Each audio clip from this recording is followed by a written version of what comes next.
Alright, what's up, guys? My channel name, 615 Random Goat. Y'all ain't getting my real name unless you know me, because y'all don't need to be trying to stalk me, you feel me? But, I haven't posted on the channel in a long time. It's probably been about 2 or 3 years. But for those of you who care to know why I'm making this video, for those of you who don't know, I was in the U.S. Army National Guard. I was National Guard for a weekend warrior to the fuck up. From 2017 to 2020. Technically, my enlistment started 2016, but I didn't graduate training until 2017. So, um, you know, and today, I really wasn't here a soldier until 2017. I ended up getting medically discharged due to some issues that I don't feel like discussing. Anyways, I'm not here to talk about everything that particularly happened. I just want to give basically a information for anyone that is considering enlisting in the military, specifically Army, because that was the branch that I was in. And I'm not gonna tell you whether or not. I'm not gonna try to give you anything that might make you make up your mind one way or the other. Really, the information I'm going to give is information on IET, which is the stages of basic combat training, and IIT more so basic combat training, so you can know what that's like. Because once you leave training, life in the Army is completely different, for everybody, and you make your own path from there. Okay, but this is specifically for that, so you can, you can know a little bit of what it's like to go through basic training from a person that you know has been more recently than some others. Okay, obviously, like I said, I graduated basic in 2017. So it's a little bit more recent than some. But anyway, so I'm gonna give a little story, and in this story, I'm going to do my best to not be as biased. Okay, so I'm going to try to give you it what the process of BCT and AIT is. I might not talk too much about AIT because my MOS was 92 Yankee. I was supply specialist. Okay, everyone is not a fucking supply specialist, so everyone's journey through AIT is not the same. Okay, especially if you're not, especially obviously if you're not 92 Yankee. I could talk about AIT all day, but AIT is not the same for everybody. Basic combat training is ideally the same for everybody, at least it's supposed to be. Obviously, that's a bit different. Okay, but AIT is very MOS specific. You know, every MOS has a different amount of time that they go to AIT. Some 6 weeks, maybe. I don't fucking know. Okay, I don't know. How long are 92 golfs AIT? Is that like 6 weeks, 7 weeks? Mine was 8 weeks. So, um, mine was 8 weeks. But I know some AITs probably last around 1 or 2 years. Or is that right? I don't fucking know. I don't know, and I'm not gonna act like I do know. I know mine was 8 weeks. Okay. Um, but anyway, so I'm gonna start talking now. But basically, I'm gonna give you examples of what basic training is like. I'm gonna give anecdotes of specific things that happened while I was in basic training, because some shit. Sometimes it do be funny, bro. Sometimes shit do be funny. Like, I know you're like, on basic training, funny. Shut the fuck up. Yes, shit can be funny sometimes. Okay, goddamn. And obviously, yes, I've let myself go. I got a fucking beard. I got a mustache. My hair is going crazy. I'm not a soldier anymore. Okay, I don't give a shit about y'all's regulations. Okay, I'm a fat motherfucker now. I'm saying I'm not that fat, but I can't run off the damn anymore because I hated running when I was in the army. But I had to run to pass PT. Now I ain't gotta run no more. So I just don't fucking run because I don't want to run. Okay, and it is punishing because I be trying to sprint to catch the fucking bus sometimes, and I'll be like, damn, can't run anymore. I used to be able to do a fucking 14 minute 2 mile. Used to be. Keywords used to be, and that was actually when I first enlisted. Then it dropped down like 15 minute 2 mile. Now, we'll see about that. But anyways, enough of that. So, for those of you who care, I signed that contract in March 2016. I don't remember my recruiter's name, so do not ask me that question, okay? It was Specialist Harding at the time. He was a specialist. It was either Harding or Hardin. It was either Harding or Harding. He ended up getting promoted. Actually, before I took off, so it was great to see him being promoted. But like I said, I was in the National Guard. So for those of you who are National Guard soldiers, it's specific to you. For those of you who are active, this does not apply to you. But if you are a National Guard, you actually do train before you go to basic training. Just like in the National Guard, because we're not active duty. That's why we're called weekend warriors. Okay, you go to your unit 2 days out of a month, which is ideally on weekends, unless you have to make a drill for whatever reason. And you might have to go on a weekday along the AGRs, who are the is it AGR? Is it that AGR? That's whatever. Oh, the active duty guard people. Okay, um, so I only did that I only had to do that like once, but that's not and 2 weeks in the summer for AT, which is annual training. So they kind of mimic that for you, but basically it's called RSP. It's the Recruit Sustainment Program. Basically, you go to drill 2 days a month, again on weekends, and that you train. Okay, there are actually drill sergeants there. They're not just regular sergeants that put on a campaign act, because in the army you have to earn everything. So these are guys that actually went through drill sergeant school. Either they went through as a National Guard soldier, or they used to be active, and then they switched over to guard, and put on and they kept on being a drill sergeant to go to help through RSP, whatnot. And just so you know, some of these drill sergeants at RSP, some of them might have been your recruiters. Okay, do not, do not, do not try to be like, hey. Don't try to be buddy buddy with them just because they're your recruiter, because you'll get fucking screamed at. It's the most fucking hilarious thing ever.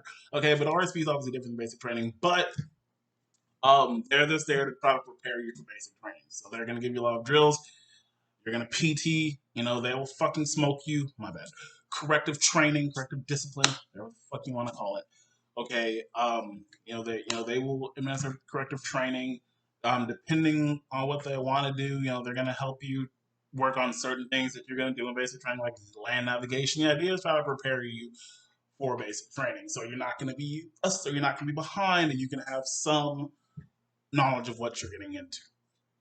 Yeah, I'm not going to go too much into what RSP is like, because it's it is what it is.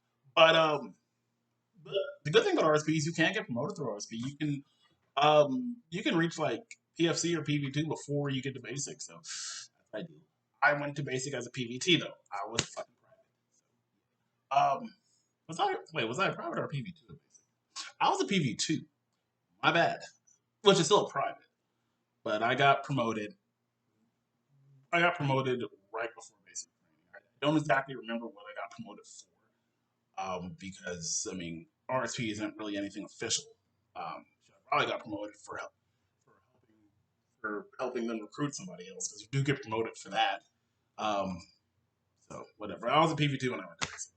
But anyway, let's get basic. So I don't remember my exact shipment date, and it's here's the thing about it. So I don't remember a lot of crap because my memory's shit, and I don't care about. Not that I don't care, but basically what happened is I know it was in October because my grandmother died in October 2016. Um, we had to pull the plug on her. Unfortunately, she was on life support. And it's and we had her funeral, and then it was like soon after her funeral. So it was soon after her funeral that I ended up shipping off, and also my birthday is on October 30th. My birthday happened when I was in basic training. I didn't tell anybody, because Joe Sergeant, if Joe Sergeant finds out it's your birthday, they might have a special surprise for you. I didn't want to receive that surprise. Um, but anyways, I shipped off to basic training. I went to Fort Jackson, South Carolina. Okay, my unit was Echo 339. I was Echo Company, 3rd Battalion, 39th Infantry Regiment. The actual terminology for anyone who gives a shit. But at Echo 339, I was in 3rd Platoon, we were the Punishers, blah, blah, blah. Okay. Okay. So, when you reach basic training, okay, the first thing It's not even basic training at this point. The first stop is reception. Okay, and there are drill sergeants at reception. There are drill sergeants everywhere in basic. Okay, everywhere you go, there's fucking drill sergeant. Everywhere I go, there's a drill sergeant. I'm not gonna start singing cadence, but that's a cadence. Basic you will learn cadence. Anyways, so but here's the thing: the drill sergeants at reception are not the same as drill sergeants that will be training you when you're basic training, basic combat training. And it's funny because I was actually watching a video one time. These recruits coming, arriving at reception, they met the drill sergeants and all that stuff, blah blah blah. And people in the comments were like, "What the fuck? These drill sergeants are soft. Shut the fuck up. They're reception drill sergeants. Their job is not to fucking train you, bro. Like, and it's a different thing because, like, here's the thing: at reception, their job is to make sure your paperwork is squared away, make sure you get all your shit, your uniforms, your duffel bags, your PT uniforms, all that good shit. Okay. Their job is to make sure you get all that. Your wet weather jackets. I'm not going to go through everything you're going to get at reception, but their job is to make sure you get all of that. Make sure your paperwork's squared away. Make sure everything is good for you to start training. Okay. That's where you get your shots, all that good stuff. That's reception. Lasts about 3 days. At least that's what lasted for us. It might be different, but it lasts about 3 days. Their job is not to put you in that stressful environment that is basic training, because it doesn't help for you to be stressful doesn't help for you to be stressed while you're getting your paperwork and shit. It literally serves no fucking purpose. I can't be cursing. It serves no purpose. There's no purpose for you to be stressed out while you're doing that. So that's not their job, and you're not going to receive that type of intensity at reception because it is not necessary. So for all you idiots that were like, "Oh, those drill sergeants are soft," it was reception. Shut up. Now, basic training is a little bit different, even now from 2016, 2017. So there's a lot like that. I know they can't shark attack anymore, but they do their best with what they. I wouldn't say the drill sergeants are soft. I'd say it's more the regulations that they have put on the drill sergeants. Because the drill sergeants are doing the best they can with what they're allowed to do. Okay, I don't know everything a drill sergeant's allowed to do because I'm not a fucking drill sergeant. Okay, but I'm not gonna be like, "Oh, they're soft." No, they're training in the way the army tells them to train, and that's just is what it is. Okay, that's bottom line in the story. Okay, they have regulations and rules put on them that if they break them, they can suffer consequences. Okay. But anyways, so you're at reception, you get your stuff, okay, and then after you get everything, after you're all squared away, and they think you're good to go. You done took your picture for your military ID. You done got your uniforms, got your wet weather jacket, cold weather jacket, your boots, um, you know, all that good stuff. Now it's time for you to head off to basic combat training. And again, I was at Fort Jackson. So, now this is actually gonna be funny when I say this. Because I have the video from basic training, but my video says Bravo Company 339, Echo Company 339. There's a story behind this, okay? And I'm gonna get to it very fast. There's a story behind this, okay? So, because I thought because at reception they told us we were part of Bravo 339, and for the most part we were, but there were a couple of us, probably like between 15 and 20. That's probably being moved, and that's probably a little bit less. There were a few of us that were not Bravo Company. We were Echo Company. There's a story behind this, okay? So we get on the buses, and we had the base training. I remember when the drill sergeant got on that particular bus, he was like, "Go ahead and take a nap, private. It'll be the last one you have for a while." Oh, that was kind of cool. Anyways, so we get on the bus, we get to the company, and the drill sergeant basically has instructions. Like, you got 10 seconds to get off my bus and do this and do that. And this is part of Shark Attack. Okay, so you get off the bus, and first thing you have, again, they don't do Shark Attack anymore, so it's irrelevant to that. So you don't have to listen to this period. But they might still do something like this. I don't know. But I know they don't do Shark Attack anymore. That's not a thing. Anyway, might bring it back. Right now they do. You just run out. You have drill sergeants yelling at you, giving instructions. do this, do that, do this, do that. You might get dropped. Um, you know, get your bag, hold it over your head. I don't remember Shark Attack that well, but I do remember stupid things that were said. Like we were supposed to hold our bags over our heads, and they were like, "Oh, don't drop it. Why are you having a hard time holding it? You packed it." Or we were in they had us do dress right dress, and it's like I didn't tell you to put your arm down yet. Why are you putting your arm down? Why can't you hold it up? You grew it. It's the dumb stuff like that that made me want to be a drill sergeant. But again, I didn't stay in the Army. Regardless, so you go through all that, and then your information, and this is the part where they introduce you to your drill sergeants.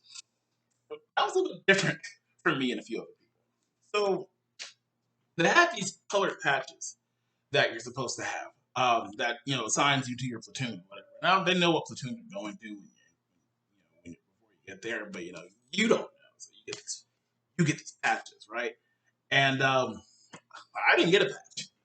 Neither did a couple of us. And the first sergeant for that particular unit, that particular company, he straight up told us, he's like, he was like, and for you soldiers that do not have a patch, you're going to be following these four drill sergeants. Out steps four drill sergeants: Drill Sergeant Pritchard, Drill Sergeant Castellanos. She was a female. Not that matters. These was for anyone who cared. Yes, they're a female drill sergeant. They have a different campaign hat than male drill sergeants. It's like I don't fucking know. I don't know the reasoning. Because I know Marines, like their campaign hats were all the same. Females have a different campaign hat in the Army. But it was Drill Sergeant Pritchard, Drill Sergeant Castellanos, Drill Sergeant was it Drill Sergeant Rodriguez? I don't know, but I don't remember the third one. But then there was Drill Sergeant Grable. Drill Sergeant Grable was my platoon's drill sergeant. He was a senior drill sergeant for a while, and then he ended up leaving during the cycle. Big thing behind that. He didn't get in any kind of trouble or anything. He just left because that's what the Army does. You leave. Normally not during the cycle, but two of our drill sergeants, my platoon had three drill sergeants: Drill Sergeant Smith, Drill Sergeant Du Bois, and Drill Sergeant Grable. Drill Sergeant Grable and Drill Sergeant Smith both left during the cycle. They both left during the cycle, and we ended up getting two new drill sergeants coming in. Drill Sergeant Lamb, who came in probably like week 5, week 6, around week 5, week 6. I don't reckon. While we're in a white phase, and then the other drill sergeant who became senior drill sergeant, just because of ranking, he was like a sergeant first class. I don't remember his name because he didn't come in till late in blue phase. Like when I say late in blue phase, I mean we had already done the forge, and we were coming back from holiday leave because I went in the winter, so holiday leave kind of interrupts that. But we got done with everything right before leave, and we came back from leave, and he was there. So he didn't really give a fuck about us. It's not like he ever yelled at us or anything because we were already past that point. So he was probably the most soft-spoken drill sergeant, throughout that entire thing. I think he yelled like one time, and it wasn't even for anything serious. He was just asking a question, and the private didn't hear him, so he raised his voice. That was really the visit. He came late, basically after Blue Face. We had because you don your berets after the forge because you don your berets after the forge because that's just a signal you're about to graduate. You done complete all the requirements. You're about to graduate. That's why you don your berets. So we'd already donned our berets by that point, and he was there basically. I don't know the reasoning. He could have came in after the cycle, but I am rambling on like a motherfucker. Okay, but anyway, so they march us to a whole other company area, and so that shark attack was done. They march to a whole other company area, and they check our stuff from reception, make sure we got everything. And this is like a weird situation because apparently our cycle had started a week prior, so we were pretty late. We had missed the first obstacle course. That's literally how that works. That we might as well just stay part of Bravo Company because we didn't get the full training experience. But we got 7. Hell, we got fucking. I guess we just missed a week. I guess it wasn't that big of a deal to him. Whatever. It's not my fault. It's not like I picked the ship date. I showed up to MEPS on the ship date. But anyways, so the so they check all that and they take us. into like a classroom, and they basically tell us what's gonna happen. You know, we have to sign a counseling statement, a neutral counseling statement. Really wasn't for anything troubling. Just to let us know that hey, you're here, you're expected to do this, this, and this, expected to listen to us. And then we went through like a crash course. You know, we got issued our weapons, which were at the time N16s. I think they use M14s now, M4s. I don't know. Ours are M16s. Um, so you know, we had them. You know, we got issued M16s. They gave us a crash course on how to hold them properly, correct trigger discipline, all that stuff. You know, don't point at something you don't intend to destroy, all that good stuff. So you got to issue the weapons. Um, they, you know, yeah, it was like just they just gave us a crash course on like basic stuff we'd missed up to that point, trying to catch us up to speed. Um, and then we get taken to our barracks and we get our bunks, and then we meet the rest of the platoon because they were training with Drill Sergeant Du Bois, and we had just met Drill Sergeant Du Bois at that point, and Drill Sergeant Smith. Um, and then that I don't remember much from that day, but that's what happened. And then boom. Okay, so every morning, just like regular army, you do PT. Okay, drill sergeants lead you through PT. I didn't know too much about PT yet because I was a week late. Okay, I was a week late and I didn't remember much from RSP. Um, but while we were doing it, the drill sergeant, before the drill sergeants basically took the ones of us that arrived to the unit late, and they gave us a crash course in the PT movements. Um, and then but anyways, you do PT every morning. With us, I think it was Monday, Wednesday, and Friday. We did calisthenics, just strength. It was basically strength conditioning, not strength conditioning, strength stamina conditioning, whatever the fuck you want to call it. I don't know. And then Tuesdays, Thursdays, and I don't remember if we PT on Saturday. So Tuesday, Thursday, and Saturday, it was running. And you run, 4 miles, 5 miles, 6 miles, whatever. Doesn't matter. But anyways, you do PT every morning. You eat breakfast chow every morning. Lunch chow in the afternoon. At noon, afternoon. Every unit has a different schedule to go to the DFAC, and then dinner chow. In the evening. And they will let you eat. I think the standard is you're supposed to have at least 15 minutes to eat. Um, so what you will. Um, so you do get to eat. Um, my now from the DFAC isn't going to serve you junk food anyways, but do your best to make sure you do eat nutritious because you do want to make it through basic as fit as possible. So you can pass PT and do different things. So if they I don't know if they serve you junk food now, but if they are offering you junk food, don't take it. Do your best to eat something nutritious. Fruit, pasta. For the carbs, mashed potatoes, whatever have you. Just eat healthy. Just eat healthy. Um, should if you get an MRE, you might be able to get M&Ms. Your MRE. But anyways, so that is that. So that's like a basic day at at basic. You wake up, do PT, eat breakfast, do whatever training is necessary for that day. The first half, lunch, second half of training. Then when you get done with training, I don't know if done with training, you might have a bit of personal time before dinner. After dinner, you get personal time. Then lights out. And when I say you might have personal time before dinner, it literally depends. Like you might have to clean weapons or some BS like that. You might not even get personal time right after dinner. You might have to clean weapons, area beautification. Again, it just depends. But you do get personal time because lights out is like 2100, which is 9 o'clock. But like you get personal time from like 7:30 to 9, 8 o'clock to 9. It literally just depends. I don't remember everything, so I'm not gonna act like I remember everything. Okay, but there are two. When I was in there, was 3 phases, but I think there are 4 phases now. I think there's like a yellow phase.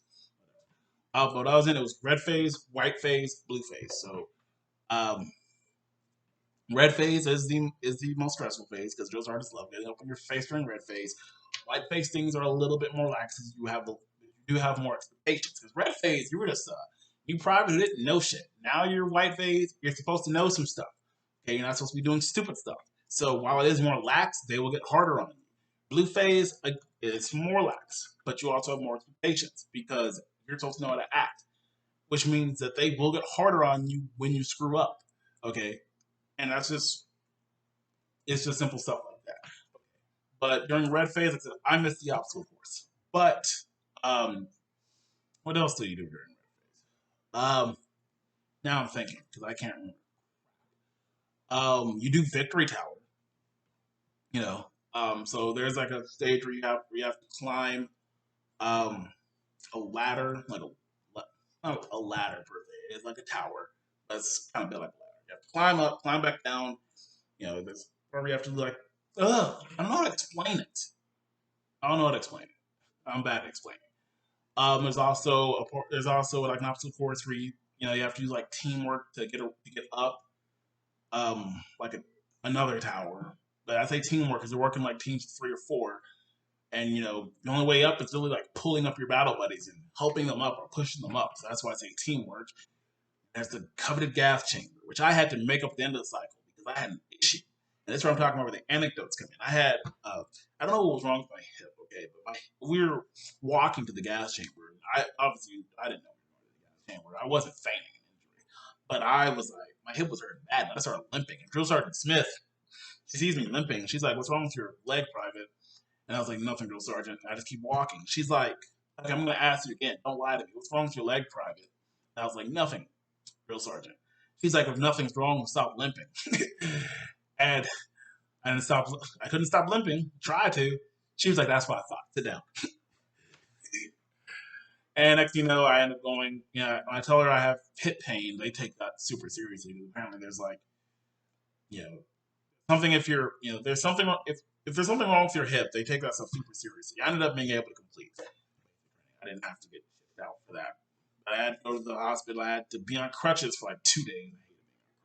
Because here's the thing, I didn't need them, but I had a profile that said I needed them, even though I didn't need them. Okay, so I was perfectly capable of doing stuff normally, but I was on crutches and I had to abide by my profile. Now, drill sergeants couldn't smoke me because I was on profile, so they couldn't make me do anything. It just ticked me off that I was missing training for that. Okay, for something I didn't need. Okay, and it ended up happening again later on during the forge, which I completed the forge. Was not much of a bitch. They asked me to go to the hospital after the forge, right before Christmas leave. I ended up being off crutches right before went on Christmas leave. So, but you do the gas chamber, which the point of the gas chamber is not to just haze you.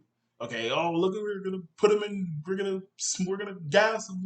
Like no, the idea is to show you that your equipment works. Okay, so you're given a gas mask and you go in there and you do stuff with your gas mask on, and then they tell you to take it off, and that's when the gas hits you. Okay, but the point of that is basically to show you that hey, your gas mask works. There's something in the air. Okay, if you put it on properly, you're not feeling it now. Once you take it off, you will feel it. Just show you that we're not fucking with you. Okay, learn how to put your gas mask on. So that is a part of basic training, and they made sure they made sure they put that in the video. Again, I'm not in any of the videos on my DVD because I got the wrong units basic training video. Anyway, and then of course we do a PT test for every phase. Um, you know, um, you do have to pass PT. I don't think you have to pass PT to graduate basic training, but if you don't pass PT and you can still graduate. You go to fucking fat camp for 60 and 90 days. I didn't go to fat camp because I passed PT. I only know this because I apparently they do that. I had to hear that from former girls. But anyways, pass PT. Um, and after each phase, you do get a phone call to your family. You get like you get like 5 minutes with your phone. Okay, you get like a 5 minute phone call. So they give you your cell phone for like 5 minutes, and then after that, you have to give it back. White phase is then we enter white phase. White phase is mostly about rifle marksmanship. You spend so much time at the range shooting. to hone your skills. But, this is the one thing I was bad at. I was a trash shooter. I was bad. I was not a good marksman. In fact, I didn't even group in zero. I don't know how I qualified. I really don't, because I couldn't group in zero. Joe Sergeant the boys got so irritated with me not being on a group in zero. He had me in the front lane and rest until the front lane and rest is push up position. He had me in the front lane and rest, just because I was that bad. He got sick of dealing with me. Okay, and then we just moved on to the prequel range, and I couldn't hit a target to save my life. I was consistently hitting like 4 out of 40, 3 out of 40. At best, I was probably like 12 out of 40. But that like that white phase is mostly just marksmanship. Okay, you're just working on being a rifleman because soldiers need to be able to shoot. Okay, so marksmanship training was not my best suit. Everyone was trying to help me, and I don't know what was wrong. I just couldn't get it, man. But here comes the day of qualifying. You know what happened? I got a fucking 25, or was it 26? I don't remember, but I know I barely qualified. Okay, so my marksmanship rating was a marksman. But you know what? I wore that marksman badge. I wore that marksman badge. I knew I wasn't a sharpshooter. I know I wasn't an expert, and I was okay. But after all that bull crap, I'm qualified. I don't know what happened, but on that day, I picked up and I got my M16, and I was in the prone position. The supported prone, and then the prone, and then the unsupported prone, and the kneeling position. I managed to accrue 25 out of 40 targets, 26 out of 40 targets. The basic marksman, but I did it, and I wore that. I wore that. I wore that. I wore that badge proud, man. I wore that badge proud. I was like, I'm a marksman. I don't know how I did it. That would after the entire basic training cycle, that would have been the one thing that would have kept me from graduating is not being able to shoot. That probably would have been the reason I got recycled if I ended up getting recycled. I'm so glad that I did. And then Blue Phase. Honestly, I don't remember Blue Phase got. I just remember the Forge, and I remember FTX 3. FTX 3. So each phase you have a different FTX. FTX 1, you just go out in the field, you do a bit of training, blah blah blah. It's only one day. FTX 2, you stay there out for about 2 days. That's do sleep outside. You dig a freaking, not necessarily a foxhole. I forget what it's called. It's foxhole really for FTX 3. But you basically just dig a shelter. I don't call it a shelter. I forgot what it's called.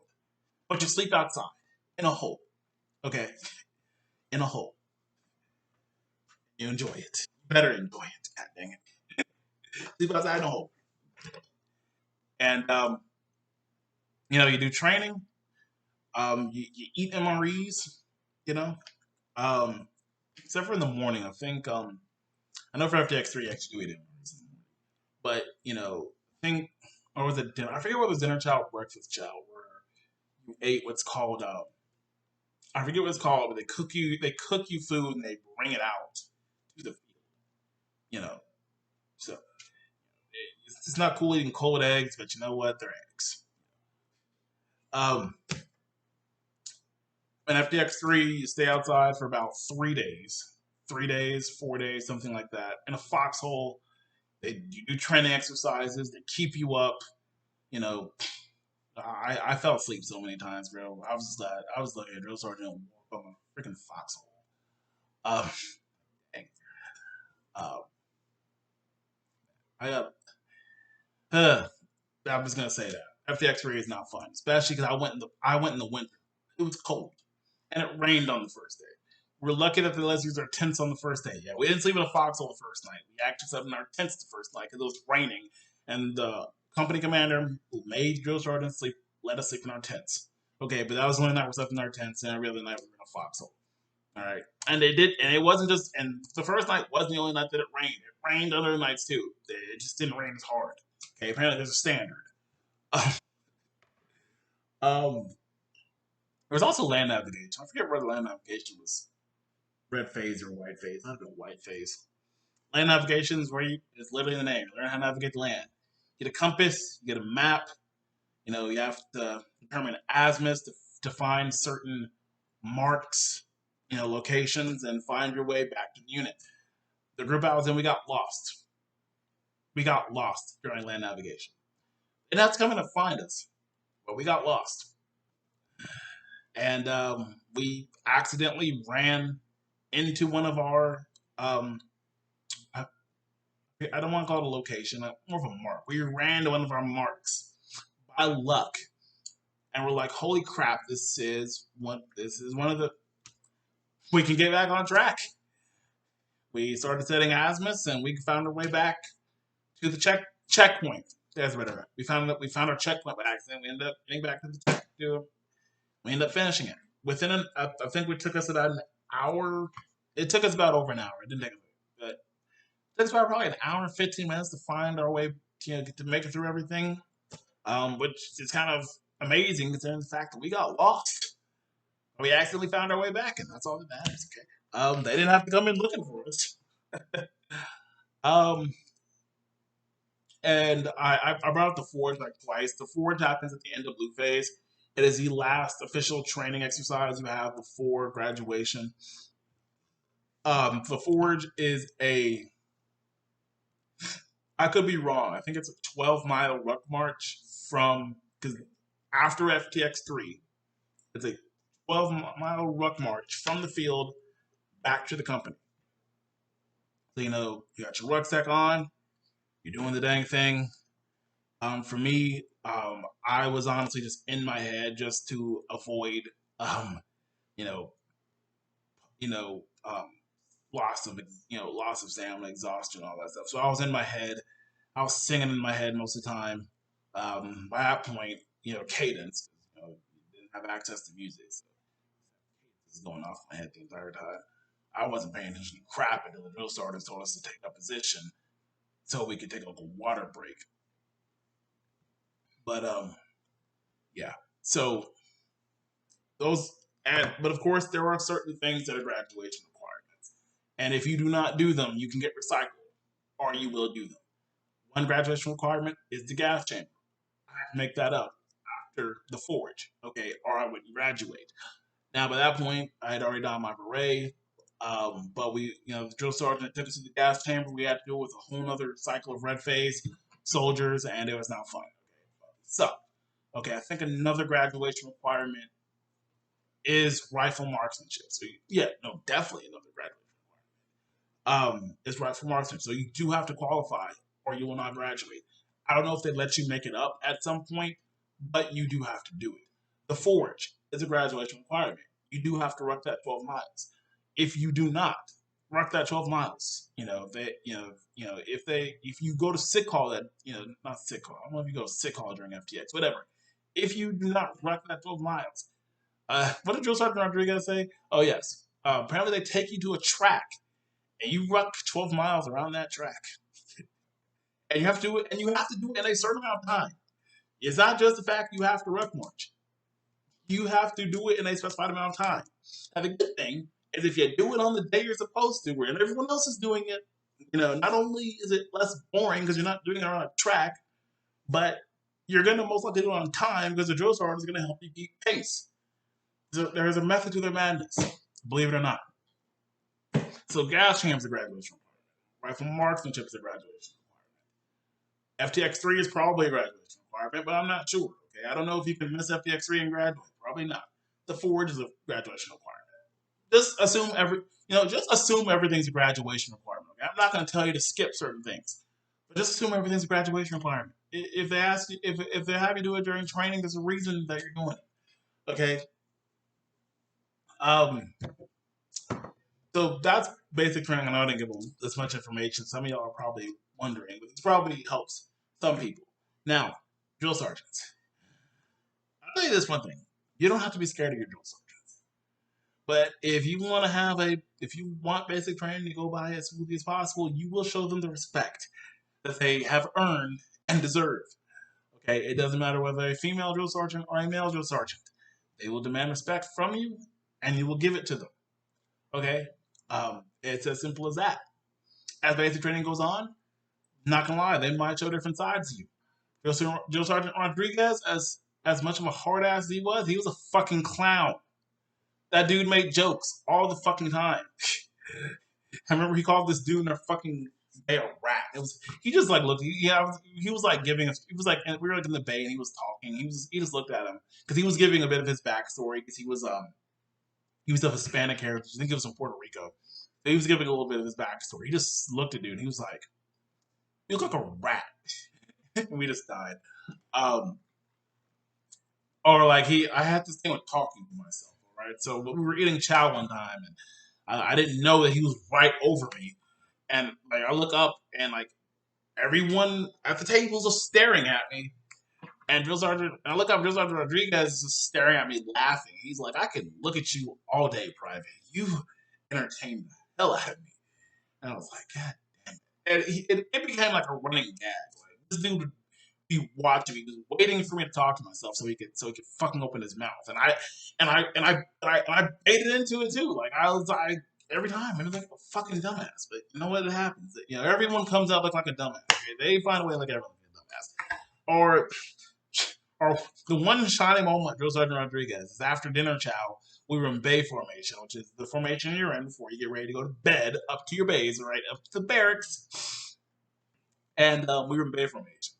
And Drill Sergeant's taking accountability, so he gets to our bay, and he tells the PG, to call to attention. So we have this thing, and our bay had this thing, where we were called to attention. We sounded off with a Kuna Matata. It was just a joke. Every bay had their own sounding off. It really wasn't like an official thing. So he called us to attention. We were all like Hakuna Matata because that was our sound off. Just Sergeant Rodriguez just looked at us. He started fucking laughing. He he he dropped military barrier for a second. He started fucking laughing, and he was like, "What the hell?" And apparently this dude was pissed off about what happened. Something happened at dinner, so he was about to like smoke us. But apparently that just improved his mood to the point where he was like, you know what, I'm not smoking you guys. You just made my night. Because he was on CQ, so apparently we made his night for a CQ. But what he did after that. So basically he had the entire unit recite Hakuna Matata from the Lion King. He was like, Hakuna Matata means no worries. He had us recite it. He called us to attention. We basically had to recite it in a certain way. And then a drill sergeant from another company that came over. They had to get something from him. Drill sergeant Rodriguez was like, hey, watch this battle. And then did it. It's like, company, attention. And we did the Hakuna Matata thing. And that drill sergeant was like, y'all got problems. After all, I just walked away. And then apparently Drill Sergeant Schnell, which is another drill sergeant on the cycle, he was going to have CQ the next day. And Drill Sergeant Rodriguez said that he wanted us to execute that for Drill Sergeant Schnell. The next day we did. Drill Sergeant Schnell calls to attention. This was at bay. So again, we're not doing any official training. We're getting ready for bed. So it wasn't that big of a deal. But he calls to attention. Like company so we were supposed to sound off with easy. That was our company motto. Not because our company was easy. That was just we were Echo Company. So I guess they wanted someone to start with the letter E, and easy was the thing. So like company attention, easy. We didn't so I couldn't Matata, obviously. And he was just like, I can lie, pride. That was legit. He had no words. And then we had Drill Sergeant the boys the next night for CQ, and we did it for him. And he walked off. Drill Sergeant the boys wasn't about that shit. He walked off. And Drill Sergeant Rodriguez came out of nowhere and started fucking laughing. And Drill Sergeant the boys finally came back. He saw Drill Sergeant Rodriguez, and I think he knew what was going on at that point. He just told Drill Sergeant, he's like, get out of here, battle. Get out of here. It's like, I should have known it was you. Get out of here, battle. Those two had like this rivalry going on. Like they couldn't stand. I'm not saying they couldn't stand each other, but it was like a funny rivalry. And then just sort of after that, it was like I'm calling to attention again. And I better sound off with easy, or we're gonna have fucking problems. So we didn't do it after that night. So that was a funny thing with Joe Sergeant Rodriguez. Joe Sergeant Chanel had this thing where he just didn't want to curse, so he did his best not to cuss. Joe Sergeant Boys was an actual hard ass. Joe Sergeant Grable before he left. He had this thing about asking privates that were on drugs. Like if you did something stupid, he would just be like, "Are you currently under the influence of drugs, private?" Drill Sergeant Smith, before she left, she was She don't have anything to say about, and it doesn't have really negative things. She was cool. She was a hard ass too. All drill sergeants are hard asses. It's part of who they are. Get over it. Okay, but when you're basic training, you learn to have a personality because that personality ends up coming out after a while. Some of them are cool people. Some of them may not be. I remember Sergeant Salazar, for all he was worth, he actually was going through divorce at some point through basic. Found out about that after we graduated, wouldn't you know? So it was actually so.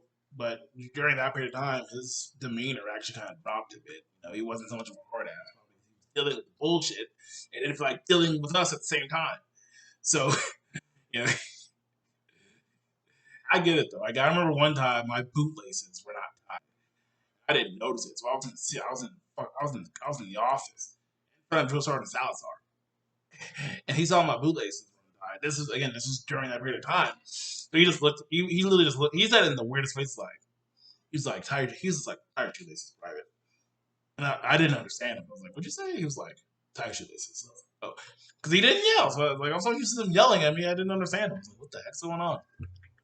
Drill Sergeant Pritchard. Um, Sergeant Pritchard, fucking hilarious. He was weird as heck. Drill Sergeant Castellanos. Ain't much never heard, but she was interesting. Drill Sergeant Lamb. I don't know. She was a drill sergeant. Drill Sergeant Liverman was the one that he was a former ranger, but that dude talk about hard ass. Don't fuck with him. Don't fuck. Do not fuck with him. Do not. You don't fuck with any drill sergeant. Drill Sergeant Liverman was the one that nobody even wanted to try, bro. He'd be on your ass in like a second, like that. But that man could call some cadence though. Like for some reason, like all the strictest drill sergeants called great cadence. You know what I'm saying? Drill Sergeant Du Bois, Sergeant Liverman, Sergeant Smith, even though we didn't see him half the time, called some good cadence. Okay, Drill Sergeant Smith actually went to Sergeant Cycle. Okay. So this video is already 46 minutes long. I feel like I didn't give that much information as much as I wanted to. So I'm not even going to talk about AIT, or I might do that in another video. But let me just reiterate.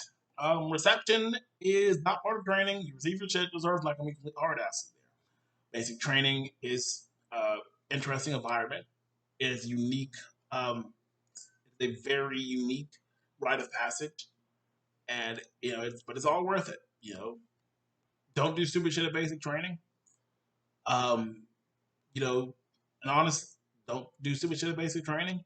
Always try your best. Like I said, man, when I had qualified on my rifle, I did not get 40 out of 40. I did not get expert, but I was fucking proud of myself because I fucking qualified, and it didn't look like I was. Okay, you know. So be proud of the accomplishments that you do accomplish at basic training. If you end up getting sold to the cycle or something like that, be proud of it. Okay. Um, that's really all I gotta say about it. Don't be one of those idiots. We had a dude that tried to fucking fight one of our drill sergeants during the cycle. He was smart enough to not put hands on the drill sergeant. I think because he realized he was not in an advantageous situation. But it happened, and he ended up getting recycled because he was a jackass. I don't know if he got recycled or if he got sent home. I know we didn't see him again after like a week, but I know that he didn't. I know he didn't go home right away because we were about to graduate. I saw his ass in a holdover company. Speaking of holdover companies, like I said, I arrived to basic a week late. The original plan was not for me to go straight from basic to AIT. The original plan was after graduation, me and the other guys that arrived a week late were supposed to be holdovers for a week before going to AIT. The company commander ended up scrapping that probably because they didn't want to probably because the drill sergeants didn't want to fucking deal with us for another week. But we were probably gonna get moved over to a holdover company anyways. But so instead of having to stay there for another week for no reason, they just went ahead and sent us to AIT. Again, I went to Fort Lee, Virginia, to study to be an IIT Yankee. And then after that, I went to my unit, which was back in Nashville, 230th Signal Company. Um, you know, um, which is about to be no more. They're actually dissolving the company, so that's unfortunate. But I enjoyed my time while I was in the Army. Okay. Also, another thing about basic training before I go. So every company has different motto. Um, our battalion, our battalion's motto is courage worthy. I don't remember the reason. I read it after we had learned the reason. I just forgot. But our battalion's motto is courage worthy. So, um, when a drill sergeant told you to do something, or if it basically any situation where you'd have to respond to a drill sergeant without basically yes or no, or like a actual response, or instead of saying thank you, you don't say thank you. Don't tell your drill sergeant thank you, and don't tell your drill sergeant you're sorry. Just don't do those two things.